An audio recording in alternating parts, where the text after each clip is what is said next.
Hello everyone, welcome back to Clover Knows Pets. I'm Clover, and a few times now I've talked about on the channel, or at least mentioned, that I run a hermit crab rescue, but I've never actually gone into detail on it, and it also isn't the most common thing for a 13-year-old to run a rescue.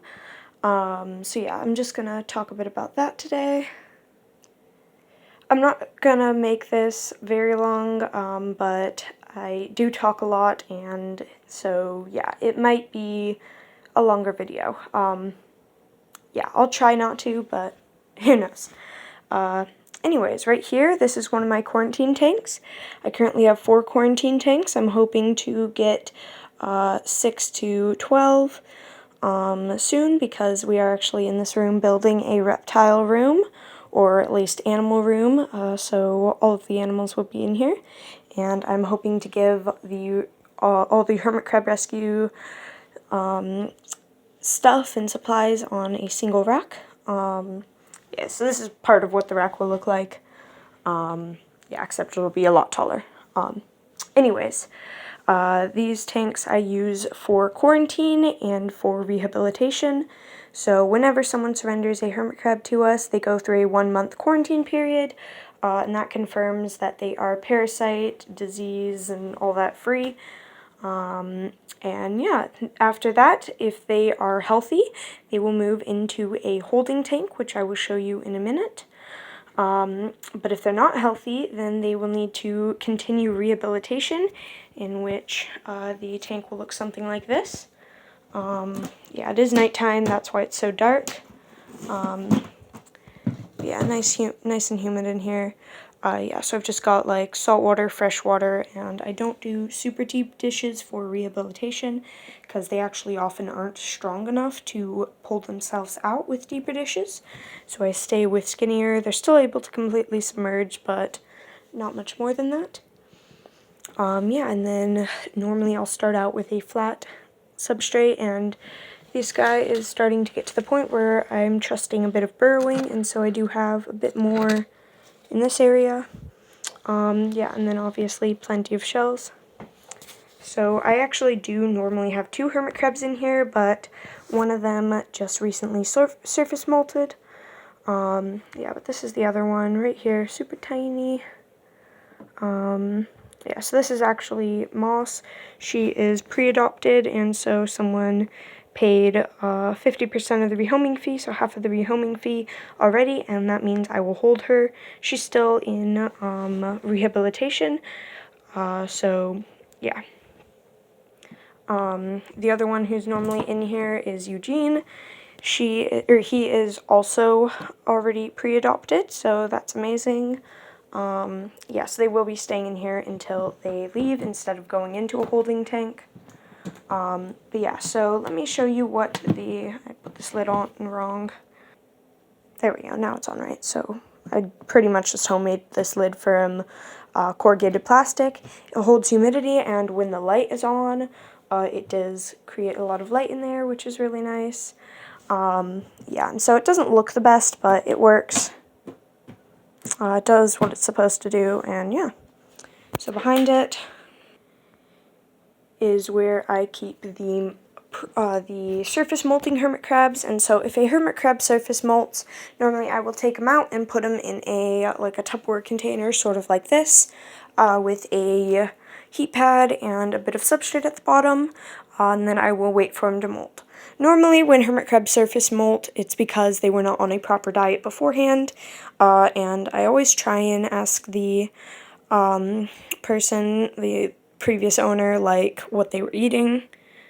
But of course, there are times where the people just aren't friendly, or they don't want to answer, which is perfectly fine. In which case, I don't really know, but I always take the safer route if I'm not sure, and I will keep the exoskeleton. And I normally try and keep track of whose is whose, because sometimes the adopter wants the exoskeleton, in which I'm able to give them that. Here's one I have right now. This is Eugene's. Yeah, so every part of his exoskeleton is here, including the head.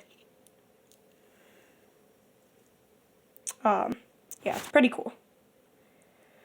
Yeah, so that can be a pretty good point. I noticed that the ones that have their previous exoskeleton with them, they often do get adopted sooner, so of course that's great, but of course I'm not going to take their exoskeleton away from them if there's not a reason to do so. The only time I do it is because they were on an improper diet before, which means their exoskeleton is going to contain those chemicals or preservatives or whatever in it, and I do not want them re-eating that. Yeah, and so I do use a different food to help them regain the strength, because normally after they molt, they will eat their exoskeleton to regain a lot of strength and calcium. Instead, I use the Skeletal Power Repair from Hermit Crab. Great ingredients, all natural. Yeah, I do use this as a tank staple too. Yeah, along with Color Me Purple from Hermit Crab, Seaweed Salad from Hermit Crab, and it's down here, the 24/7 from South of the Ocean. Yeah, but so let me show you what this looks like. I do actually have a heat pad in between these two 10 gallons, and it heats both of them, so that works really well. Yeah, so of course you never ever want to keep hermit crabs in this, but once a hermit crab molts, they go through a few days of being completely immobile. They cannot move at all, and yeah, in which they will be in tiny enclosures like this, and these will also be set in there. The reason I set them in a tank, if they're already in one, is because these do have a bunch of ventilation, which is not good, because they do need high humidity. Yeah, so they will stay in that. Yeah, once they start to move a bit, I will move them into one of these, and let me show you what one of these looks like. Maybe. So this is a older container, and so it does have a lot of staining on it. The other one's like brand new. Yeah, so anyways, let me open up this top. So yeah, this is what it looks like. I just have a bit of substrate in the middle. Then I've got the Skeletal Power Repair and Color Me Purple. And then I've got Seaweed Salad and the 24/7. Then on the other side, I've got freshwater and saltwater. I keep these dishes very shallow because they are not yet strong enough to like completely pull themselves out of deeper ones. So this guy, his exoskeleton is actually soft. If I were to touch his claw here, sorry, it won't focus, it would like be sort of jelly-like. Yeah, so I do not want to put him back with the others because that could easily harm him. Yeah, normally this time would be spent deep underground, but like I said, surface molts are not normal, and in which this case, when he surface molted, yeah, this is what happens. Alright, and here you can see the other one, a lot cleaner, obviously, just the outside, because it's newer, but yeah, this guy, he or she will be ready soon. As you can see, the exoskeleton is starting to harden. Again, sorry for the light, and she is becoming more active, as you can see. So yeah, she'll be ready to go back into a holding tank for adoption pretty soon. Yeah, because she is done with rehabilitation. Yeah, and so I just keep the setups very simple. Same foods, same salt, fresh water, same setup, all that. Actually, the exact same container. I just use critter keepers. Yeah. And if you're wondering, this 10-gallon can hold up to 3 of the critter keepers for molting hermit crabs. I normally don't have more than one. I'm actually surprised I have 2 surface molters right now. But yeah, other than that, I just keep a bunch of substrate in here, which keeps it nice and humid. Yeah, and then same sort of thing, corrugated plastic lids, lets in the light when the lights are on, and keeps in humidity. There we go.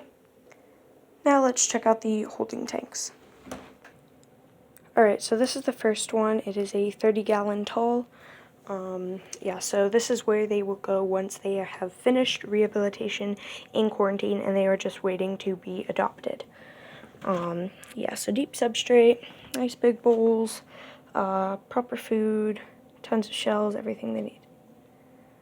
And then over here, I've just got a whiteboard that has every hermit crab's name, how long they've been here, and yeah, so Eugene, you can see, and then Moss have been pre-adopted, PA is pre-adopted, and I just put a check by it when they have been.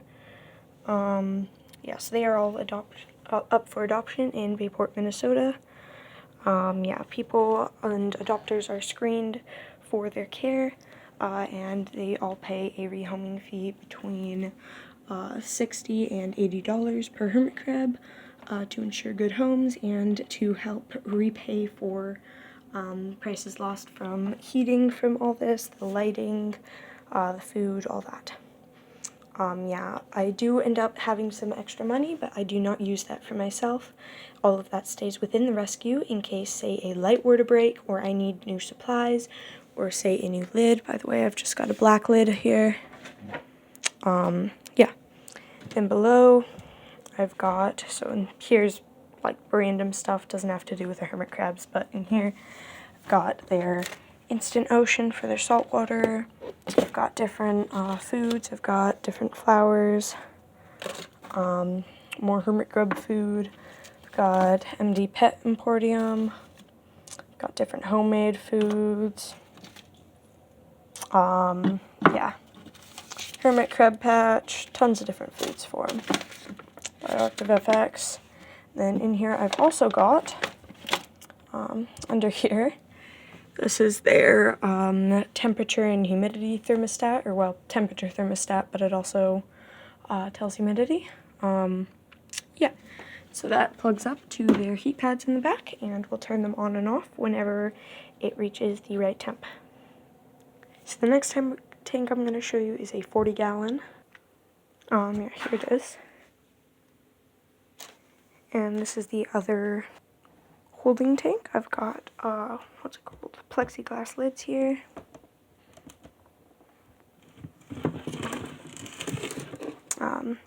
Yeah. Here are actually two of the hermit crabs up for adoption. This guy. And then, set you back. This one here, this is Shadow. She is pretty new here. Yeah. Got their foods. Wheel. Another hermit crab here. Here's their temperature and humidity gauge. Saltwater, or freshwater, saltwater. Climbing, yeah. And this tank's actually got heat tape running across the whole back. And once again, the substrate's really deep. Other than that, a few things I have are shells. Now, keep my shells somewhat sorted. I'd like to sort them more, but it is what it is right now. And I do share these with my personal hermit crabs, but before they go in any of these buckets or bins, I guess, they are boiled. Yeah, and I will count every single hermit crab in the tank to confirm, guarantee that there are no hermit crabs left in the shells. Yeah. So in here I've got your standard turbo shell, tons of different sizes. These ones are from my jumbo Hermes. Yeah. Tons of different shells.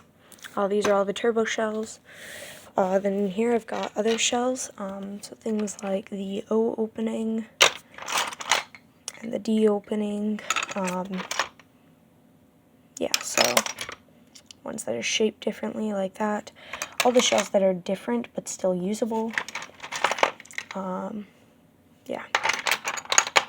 Tons of different ones in here. I've even got some really tiny ones. A lot of them have fallen to the bottom though. Yeah. Then in here is where I put all the weirdly shaped shells that are unusable. So shells that just simply don't work because a hermit crab is unable to change into them. For example, something like this, they can't fit. Something like this, it doesn't shape, it's not the right shape for their body. And something like this, they can't fit. Same with these, can't fit. This one simply just isn't workable. Yeah.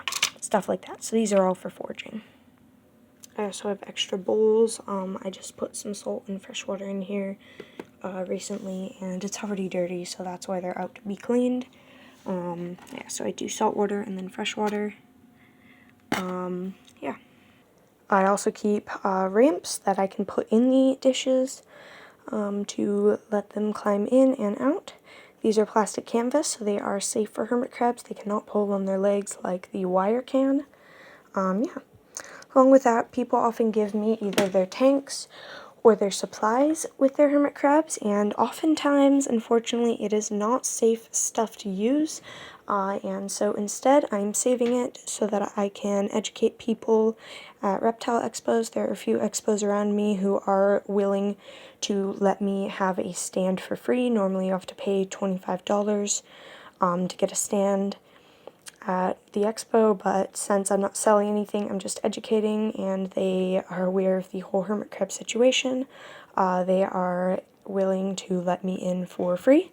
And so yeah, I'm just collecting things like this. This is fake cholla wood, which is not safe. It's also painted blue, which is not safe. Tons and tons and tons of hermit crab pellets. I mean, like, way too much. Unsafe hermit crab salts and conditioners. Yeah, I've got a lot of these. Yeah. I also keep things like these little spray bottles in there, and I've just got some water in here because I just recently used it for demonstration.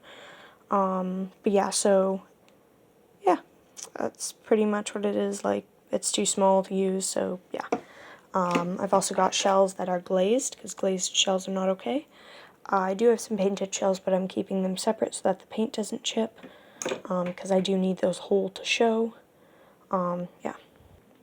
I do also keep like extra heat pads and stuff like that. Whenever I get bowls that are too small, I forgot to show them. I normally just keep them in here. I am quite tired actually of how many of the same bowls I get. I mean, I swear it's the same ones every time. I mean, seriously. So one of these blue bowls is currently in use. I have 5. And then 3 of these green bowls are currently in use. I have 6. And yeah, these are not usable for fresh and saltwater pools for hermit crabs because they're way, way too skinny. I use them for my reptiles and amphibians, things like that. And also as food dishes for the hermit crabs. Yeah, because, I mean, I'm really, yeah. If you're wondering why I keep them instead of selling them, sometimes I do sell them. I do that sometimes, but at this point, I am expanding and having more Hermes at a time, and I do at some point need this. Some point all of them are in use, some point none of them are in use, so yeah. Normally I also keep a bunch of these bowls and those square ones that I showed you with the molting hermit crabs in there, but they're all currently in use. But so yeah, that's what's going on now. Yeah. If you're wondering how I do stuff, obviously I'm 13 years old, so I cannot drive. So my mom does drive me everywhere. She says the limit is 1 hour, so anything above 1 hour, I find a hermit crab, or a person who's knowledgeable with hermit crabs that is willing to drive up there and bring them down. Whether it's someone else or it's my mom, I do pay the full fee for the time there, time back, and then I normally add in like $5 extra or something for the waiting in like a parking lot or at stop signs. And then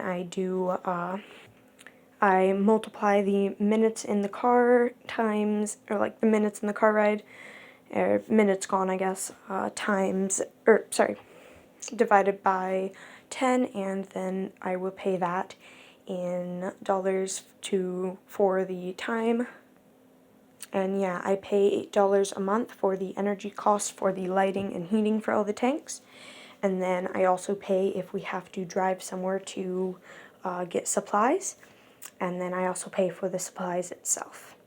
Yeah, and all of that is supplied from their rehoming fees. So yeah. Yeah, it's pretty much all myself. The stuff that my mom helps out with, I'm very, very grateful for, of course. So yeah, thanks for watching.